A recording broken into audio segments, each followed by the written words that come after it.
can look ahead, we can look forward. Alfie, do you think the next appointment is going to be a short-term appointment with just the view of staying in the league, or is it going to be a bit of a longer-term, a rebuild, get us back when the inevitable happens?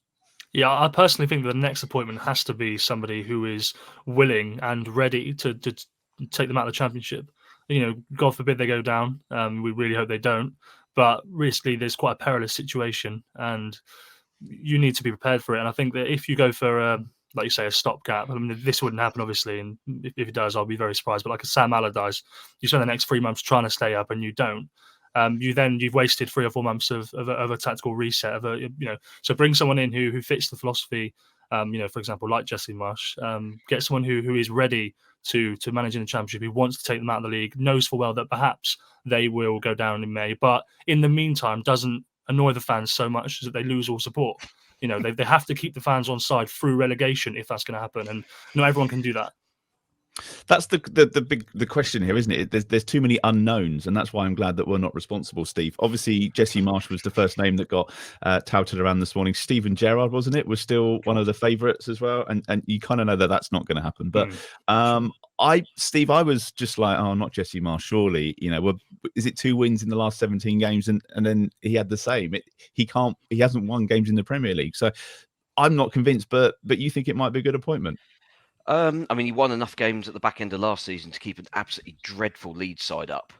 When sort of under their Lord and Saviour, Marcelo Bielsa, they were free falling straight through the trapdoor and back into the Championship. So I think he did a much better job at Leeds than people give him credit for. And there is this, I do genuinely believe there is this underlying sort of xenophobia towards American, any American involvement in football. Just because of the fact that they call it soccer, which is mental, given that it was originally called soccer for short in this country. The history of the word is English. So it's absolutely ludicrous that kind of stigma hangs over them, and obviously not helped by the likes of Bob Bradley or Glen. What was the Soccer AM equivalent that they came up with? Brad Bobley. Brad Bobley, that was the one. Yeah, where they just did a massive parody of him, and he was awful, and it just didn't. And the problem, you get this stigma attached to American coaches when they come over. When actually, someone like Marsch has got a great pedigree. He's won trophies with clubs before. He's well versed on sort of multi-club models and working with young players and working to a kind of profit-making transfer system where you accept your position in the food chain, you work to improve, and with the idea that over time you can, if you generate enough profit, then you've obviously then got the money to reinvest it and buy better starting players. So you're then starting from a slightly higher base, and it's it just kind of makes sense for the whole sort of Sport Republic model of what they want to achieve. And this is kind of the sort of coach I was expecting us to appoint in November. So when Jones was linked, it came as a huge surprise, and I was kind of thinking that can't be right, surely. And yet, all of a sudden, he gets thrust into it, and the idea of sort of having this sort of bit of experience, but also sort of happy to sort of work the system, if you like, had kind of been thrown out the window completely. So yeah, I'm kind of fine with it. I think he's all right. The problem is, I've seen a hell of a lot of social media posts already just this afternoon from Saints fans turning their nose up at him. It's like, but the problem we are bottom of the league with 16 games to play. We are not in a position to. I genuinely saw someone suggesting that we should reappoint Mauricio Pochettino on a rolling contract. It's like, come on, guys, seriously, can we wake up and realize who we are and what position we're in at this point? And that's it's absolutely ludicrous. It's a really good point, Glenn, as well, because Leeds are a week ahead of us in their search for a new manager, and it seems that on the face of it, they're struggling. They've had a couple of people turn down, if rumours are true, turn down the offers of the job there. So Yeah, it's going to be a tough one to get someone in. it is. I was saying before the show. I mean, I thought Jesse Marsch was being linked with the national team job in America simply because I think their manager's on the way out and they've got a home World Cup coming up in 4 months, so they want someone to oversee that. So it's not beyond the realms of possibility that he'll be more interested in that job. But there's always the argument about manager. I don't know how old Marsch is, whether he'd be of an age where he'd want it tends to be older people that take national managers' jobs. So whether he'd be interested in stepping out of the day-to-day management or not, I don't know. But yeah, I kind of agree with what Steve said. He's available. Whether he'd want to jump back in straight away, bearing in mind his first game would be away at Leeds, because it kind of writes itself, doesn't it? He's not doing this Chelsea one. Hello, Alfie, narrative fans. Alfie's got the headlines ready to go. Yes. So yeah, it's not beyond the realms of possibility that they'll go for someone like him. But it will be difficult, and people like Pochettino or Thomas Tuchel, it's just like whatever. I'd rather someone like Jesse Marsch than Lampard or Gerrard, who are going to be the other names that are going to come up in the next sort of week or so. But are we expecting then, Glenn, whoever it is not going to be this person that's going to come in and unite the fans, as it were? Because, as Steve mentioned, the social media posts, I'm just looking at some of the comments we've had already. Some saying, actually, Jesse Marsch would be great. Others probably 50-50 at the moment, saying, not sure. The one caveat I have about Jesse Marsch is not a football one. It's if I've got a mate who's a Leeds fan, and I sort of pinged him a message just before this because I knew we'd be talking about it. And the general feeling is that he talked rubbish after games. Yeah. Sound familiar?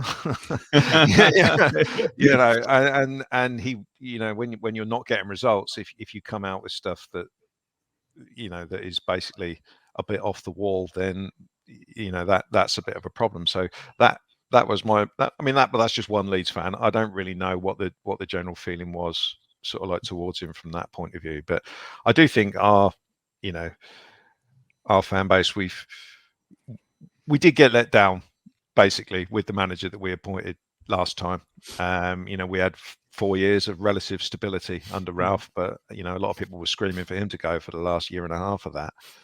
So we have to get real. And Jesse Marsch has got some Premier League experience. He's got some top league experience in Germany. So I don't think it would be the worst thing in the world. And if we could mess around with a time machine and have appointed him when we appointed Nathan Jones, we wouldn't be in the mess we're in now.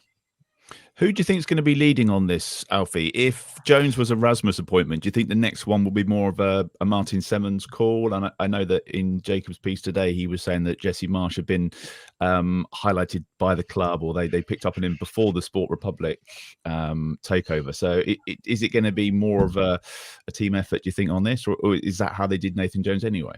Well, I'm not exactly 100% privy to everything that goes on in the boardroom, but the impression that everybody gets, even from the fans forum and sort of speaking to the guys afterwards, is very much that Rasmus Ankersen led on that one and is leading on the general day-to-day things with Henrik Kraft. So he said it in the fans forum that it's it's never a one-man show, and I'm sure that's correct in a way. But I would imagine that the normal service will resume in that sense. I don't think Martin Semmens is necessarily going to be saying, well, you bugger the last one, so I'm going to have a go. I don't think that's how it works. But what I will say about Jesse Marsch is that I think it does actually suit the personnel and the players. He wants to play this 4-2-3-1, which is a 4-2-2 hybrid, but it's the number 10 that play the central number 10 that plays as a forward as well. So whether that's James Ward-Prowse, who had been playing as a striker effectively under Nathan Jones. You've got Sulemana, and the thing about his wingers, they're very narrow as well. And Sulemana played just off Paul Anuaku on the weekend, and so they've got the personnel there. The only one that might struggle is Samuel Edozie or Musa Ginepa. There's no real natural role in the team for those sorts of wingers.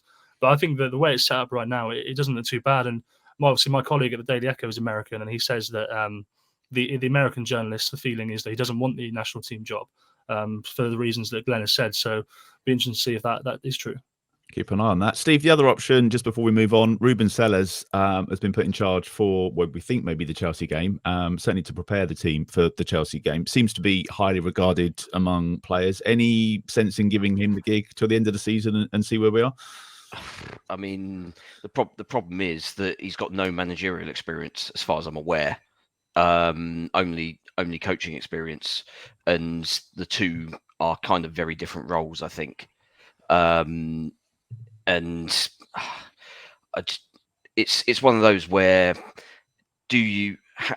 how do Sport Republic kind of view our situation? Do they view it as a lost cause? Like many of the fan base do seem to be kind of saying, well, it's a complete write off. We might as well kind of not worry about what happens for the rest of the season. But actually, I mean, you look at the league table with 4 points. From 17th place. Goal difference is worse, so effectively 5 points to make up in 16 games.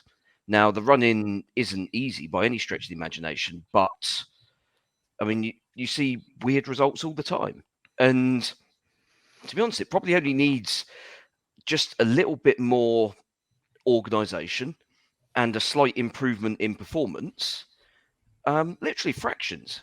And all of a sudden, we'll start getting results, and then the confidence builds. All of a sudden, you get a couple of 2 or 3 performances under your belt, even if you don't necessarily get the results. As long as there's signs that the players are working out what they need to be doing, then all of a sudden everyone can get behind it, and you never know.